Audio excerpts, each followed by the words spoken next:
डब दे दे के लभ करत रहे करे जा जब तारा से मिले आवत रहे तो डब के वो पैकेट ले ले आवत रहे हमरा के देत रहे नहाए खाते और भैया कहते अर्जुन भैया कि बात नहीं हर के भैया साउंड वाले भैया ये छोड़ रहा है आपका छोड़ रहा है देख लीजिए अभी हमको पता चला कि पत्नी नहीं हर के दूसरी कहे जब कहिले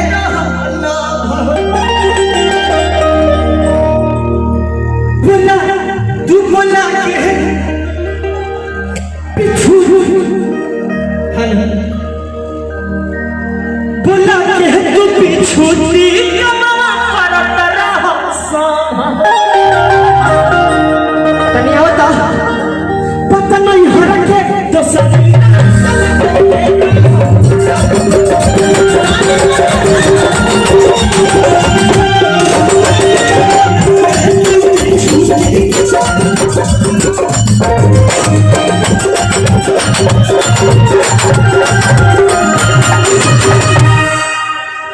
देखो ये लदार आदमी के चिन्हासी है गच में 500 रुपया निकल गई लो पैसा आता है तो थोड़ा अच्छा लगता है पैसा पाना भी चाहिए लक्ष्मी खातिर हमने का मेहनत करता रहा केहू बोल चाप पीटता तो केहू जियत चाप पीटता पैसे खातिर सब होता रविराज भैया है कि पत्नी नहीं हर के दूसरी रह जब कहिले बुला के तू पिछूती कमा करत रहा सब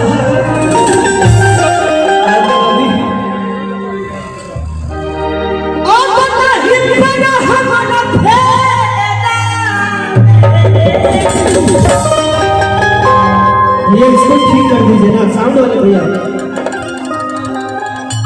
आप जब पड़ा हमारा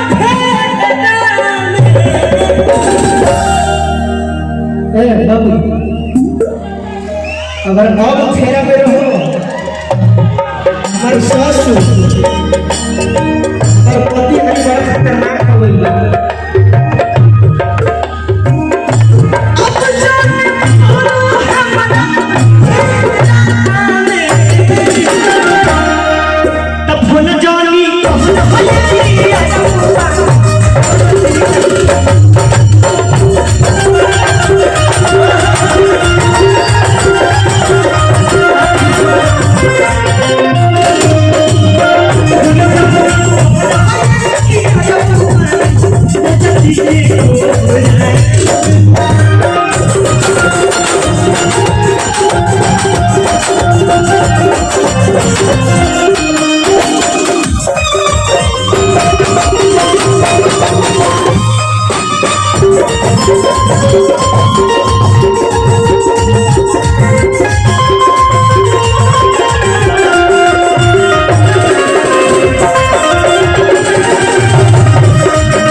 हमारे भैया की तरफ से बहुत पुरस्कार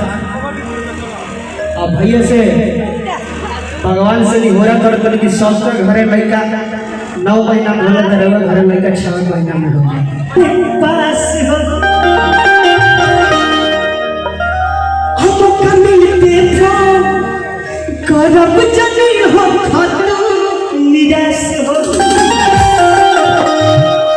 एक हजार किसी ने यह मुझे